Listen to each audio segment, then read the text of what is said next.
Okay, so let's talk about the rules for the cheat sheet, or as I rather want to refer to it, is a make your own formula sheet. Okay, so I'll explain what that means.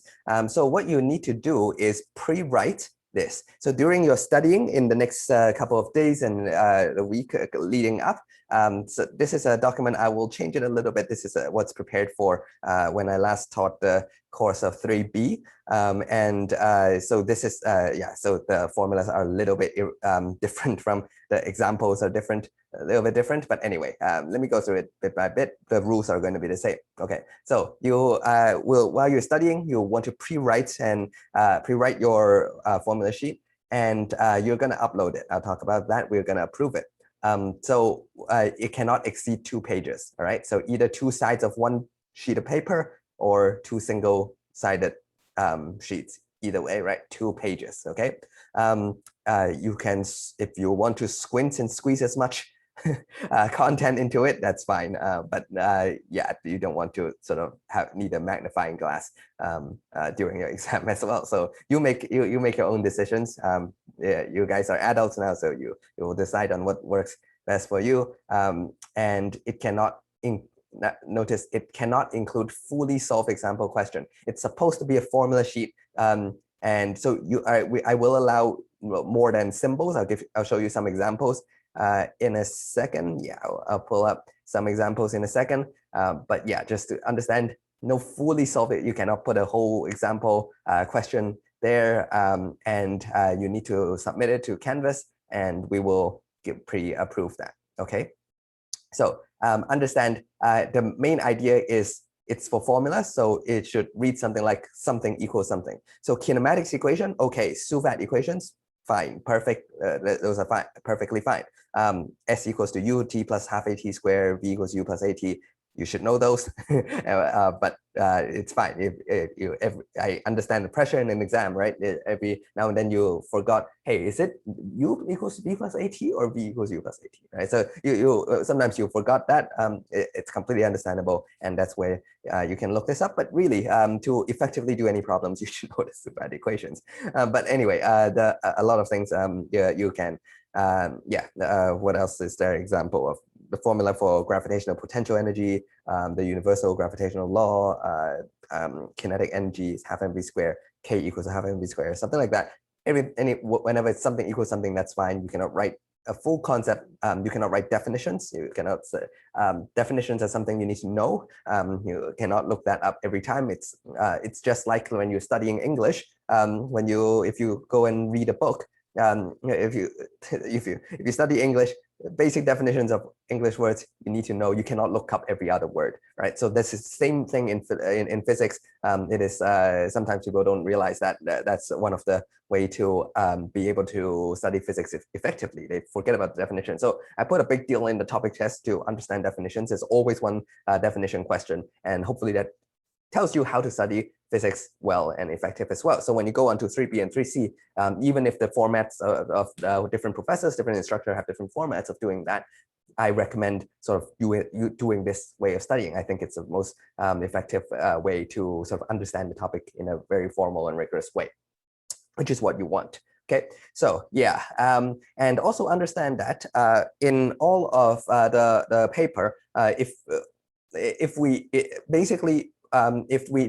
you need an equation, if you need a formula to solve a certain problem, and if it's a formula we do not expect you to know, we will provide you with that. Okay, so it might overlap with whatever you have on your own formula sheet. That's fine. But in principle, so what we want you to learn, the formulas that we want you to know, we expect you to know, and we won't provide them in the exam.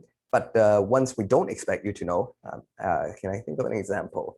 Yeah, let's say for example the range of a projectile. All right, so you can derive a formula for that because you know how to calculate projectile motions, right? So in principle, you can derive the how far given a certain angle. You can not plug in any numbers and just keep working in variables, and you can find the range. The range, let's say R is the range. R equals to whatever that, I think it's G sine theta or sine 2 theta over G or something like that. I don't even remember it. So those things that we don't remember it. It's not a standard formula or the fundamental formula, and it's something that you should derive. You should know how to get to. Those things will, if you need those will be provided. Okay, so in principle, the whole thing, if you went through the course and you listen to the lectures, and if there are things that I either said explicitly, you need to know this by heart, or sort of definitions of kinetic energy, half mv squared. These things, mgh is potential energy, gravitational potential energy on Earth. All these things, weight equals to mg, things like these, you should know. Okay, so those won't be provided, but if anything more complicated than like 3 symbols, it will probably be provided. So in principle, the whole exam is doable without a formula sheet. All right. So if you study correctly, you should be fully doable. So if any violations of these rules, we will actually disallow you to use the cheat sheet or the formula sheet. Okay. So it is designed as really just a backup in case you forgot. Hey, is weight mg or m whatever? I don't know, half mg. so if you forget a little bit, it's just a safety net for you. All right. So make sure you don't violate these, and everyone works on a fair and equal playing ground, so that we will have no complaints and it's fair for everyone. I think that's ultimately will make everyone happy. Okay, so ultimately try to be a little bit stricter on the rules, but that will ultimately be beneficial because it is fair for everyone. Okay, so just keep in mind, I'll give you a couple of examples, but certain, you can't write out word definition, but you can write out equation forms definition. For example, weights, you can write W equals to mg. That's fine. The kinetic energy K equals to, or even Ke equals to 1/2 mv squared. That's fine, but cannot write out. What's a good example?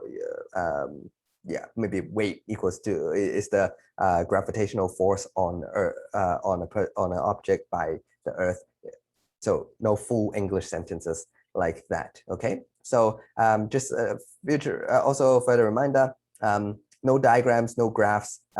It's a formula sheet, so no clippings of it is not an open note exam. This is not notes. It's a formula sheet. Okay, all right, so that's the key idea. Just to show you a few examples. So for example, this is from 3B when I taught this class, the 3B class last. You can write down a couple of words, but no full sentences. Okay, as you can see, yeah, you can write down things. Also constants like gravitational constant, the universal gravitational constant, capital G, the little g, for the acceleration due to gravity on Earth, etc. All those will be given. Okay, if you want to write them down, like this student wrote down the density of water, that's fine. That was in the topic about fluids. That's fine. But constants like this will be given. Oh, moment of inertia as well. These will all be given. All right. So if you like, you can write them down. If you want, you can draw a diagram, a simple diagram for the moment of inertia for a ring, for a sphere. If you haven't watched that video yet, we'll watch that. You'll know what I mean. It's in lecture 17 or 18. And yeah, so little diagrams fine, but no full free body diagram. You cannot draw a whole elevator or a whole inclined plane.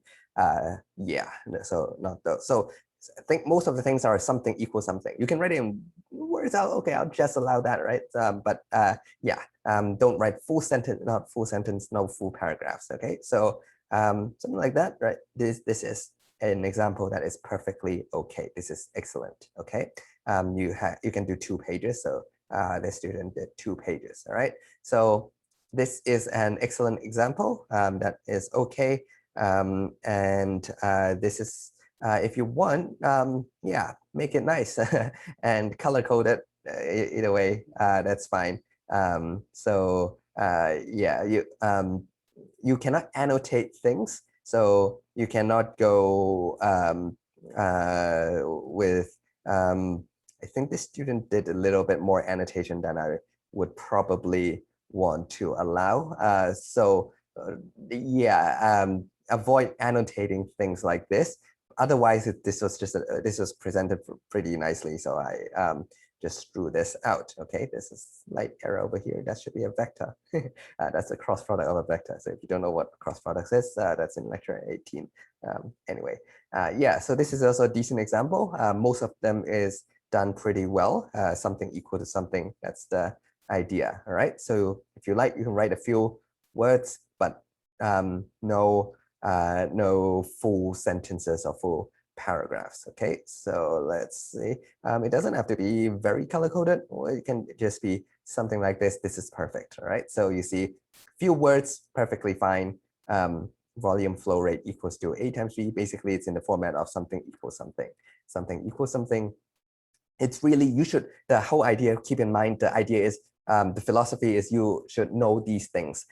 Most of the things that you write down, you should already know it. It's really, you suddenly forget, hey, is that a plus or a minus? Is that r squared or r cubed or r, you know, just these little things. Then you want some reference points like a note due to the pressure in an exam, something you can just rely on as a safety net. Okay, so 2 pages, this student just used just over 1 page. That's completely fine as well. All right, this is a very perfect example. And if you want to put in more work and actually start highlighting and coloring things, that's fine, right? So you can write a couple of words a little bit more than, again, a little bit more than what I want in here.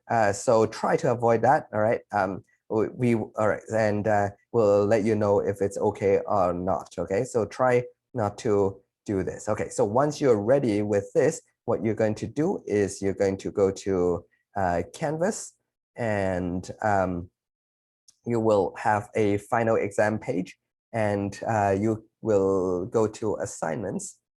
This is also an older course on 3B, right? But I will let you know there will not be a mock exam for this course, but so you will you will have an assignment over here. It says does not count towards final grade, of course, right?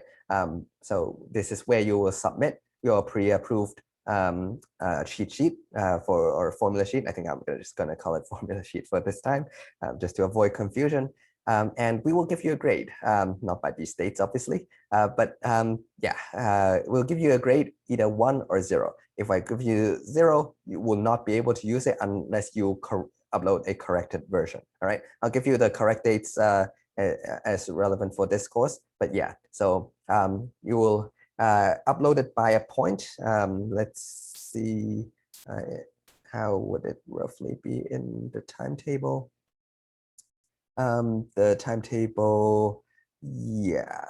So I think I might move the cheat sheet submission deadline a little bit earlier because of how this course is done. So it might be either maybe Sunday just after your homework. So it gives you a little time to just put everything together, but start putting it together after you finish the course, or you can start now. You can always update it and revise it, and yeah. So give you a couple of days. So probably I'll move the deadline just a little bit up. And if your sheet, I expect 99% of you guys would be okay. So if you follow the rules, you'll just get a 1. We'll skim through everyone. And if you get 0, we'll put a comment.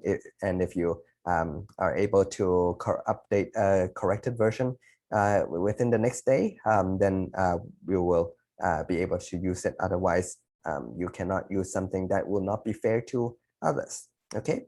All right. So that is the cheat sheet. I will finish up polishing these, updating this instructions a little bit more relevant to our course, so the examples, etc. And you can start working on that. All right, so good luck.